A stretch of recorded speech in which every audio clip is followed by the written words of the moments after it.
സിമ്പിളായിട്ട് നമുക്ക് വീട്ടിലുണ്ടാക്കാൻ പറ്റുന്ന ചിക്കൻ ഫ്രൈഡ് റൈസ് ആണ് ഞാനിന്ന് ഉണ്ടാക്കുന്നത്. കഴിഞ്ഞ ദിവസം നമ്മൾ ചില്ലി ചിക്കൻ ഉണ്ടാക്കിയിരുന്നു. ചില്ലി ചിക്കൻ്റെ വീഡിയോ കണ്ടിട്ടില്ലാത്തവർ ഡിസ്ക്രിപ്ഷനിൽ ഞാൻ ലിങ്ക് ഇട്ടിട്ടുണ്ട്.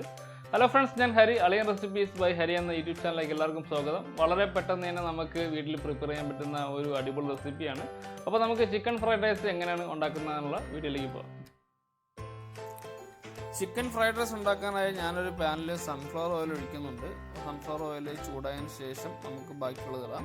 ഞാനിവിടെ ഇഞ്ചി, വെളുത്തുള്ളി, പച്ചമുളക് എല്ലാം ചെറുതായിട്ട് അരിഞ്ഞിട്ടുണ്ട്. അതുപോലെ തന്നെ ക്യാപ്സിക്കം, ക്യാബേജ്, ക്യാരറ്റ്, ഒരു സവാള, പിന്നെ കുറച്ച് സ്പ്രിംഗ് ഓണിയൻ, ഇത്രയും ചെറുതായിട്ട് കുനുകുനാന്ന് അരിയണം.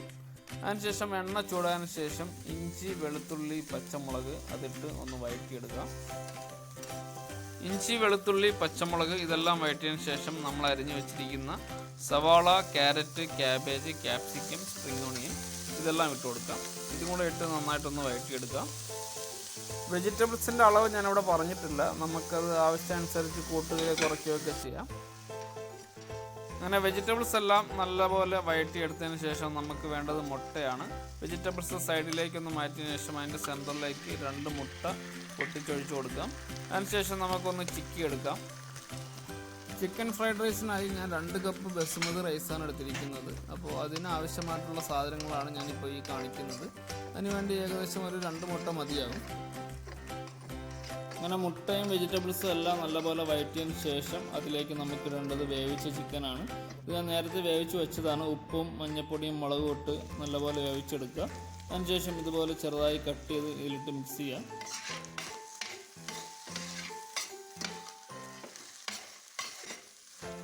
എല്ലാം നല്ലപോലെ മിക്സ് ചെയ്തതിന് ശേഷം നമുക്ക് പാകത്തിനുള്ള ഉപ്പിടാം. ഉപ്പിട്ടതിന് ശേഷം കുറച്ച് കുരുമുളക് പൊടി, ഇവിടെ ബ്ലാക്ക് പെപ്പറാണ് എടുത്തിരിക്കുന്നത്. വൈറ്റ് പെപ്പർ ഉണ്ടെങ്കിൽ നമുക്കത് ഇടാം. അതിനുശേഷം കുറച്ച് സോയാബീൻ സോസ് അതുകൊണ്ട് ഇട്ട് നല്ലപോലെ ഒന്ന് മിക്സ് ചെയ്തെടുക്കാം.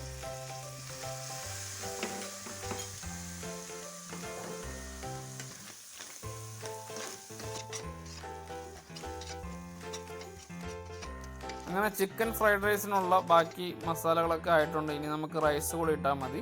ഞാനിവിടെ ബസുമതി റൈസാണ് എടുത്തിരിക്കുന്നത്. ഒരുപാട് കുഴഞ്ഞു പോകാത്ത രീതിയിൽ നല്ലപോലെ ബോയിൽ ചെയ്തെടുക്കുക. അതിനുശേഷം നമുക്ക് റൈസ് അതിലേക്ക് ഇട്ട് നല്ലപോലെ ഒന്ന് മിക്സ് ചെയ്തെടുക്കാം.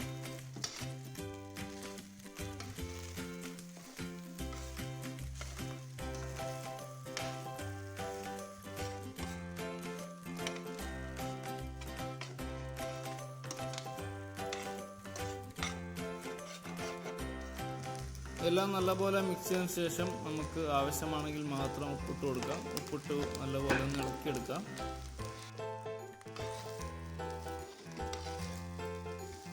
അങ്ങനെ നമ്മുടെ ചിക്കൻ ഫ്രൈഡ് റൈസ് ഇത് വളരെ സിമ്പിളായിട്ട് നമ്മൾ ഉണ്ടാക്കിയെടുത്തു. വളരെ സിമ്പിളായിട്ട് നമുക്ക് വീട്ടിലുണ്ടാക്കാൻ പറ്റുന്ന ഒരു അടിപൊളി റെസിപ്പിയാണ്. അപ്പോൾ നമ്മുടെ ഈ ചെറിയ വീഡിയോ എല്ലാവർക്കും ഇഷ്ടമായെന്ന് പ്രതീക്ഷിക്കുന്നു. ഇഷ്ടമായെങ്കിൽ എല്ലാവരും മസ്റ്റായിട്ടും വീട്ടിൽ ട്രൈ ചെയ്ത് നോക്കുക. അതുപോലെ തന്നെ നമ്മുടെ വീഡിയോ കണ്ടുകൊണ്ടിരിക്കുന്ന നമ്മുടെ ചാനൽ ഇതുവരെയും സബ്സ്ക്രൈബ് ചെയ്ത് ദയവായി സബ്സ്ക്രൈബ് ചെയ്യുക. അപ്പോൾ അടുത്ത വീഡിയോ ആയിട്ട് കാണുന്നവരെ എല്ലാവർക്കും ബൈ ബൈ. ചില്ലി ചിക്കൻ്റെ വീഡിയോ എല്ലാവർക്കും ഇഷ്ടമായെന്ന് പ്രതീക്ഷിക്കുന്നു. ഇഷ്ടമായിട്ടുണ്ടെങ്കിൽ എല്ലാവരും ചില്ലി ചിക്കൻ്റെ വീഡിയോ എല്ലാവർക്കും ഇഷ്ടമായെന്ന് പ്രതീക്ഷിക്കുന്നു. വീഡിയോ കണ്ടിട്ടില്ലാത്തവർ ഞാൻ ലിങ്കിൽ ഡിസ്ക്രിപ്ഷൻ ഇട്ടുണ്ട്.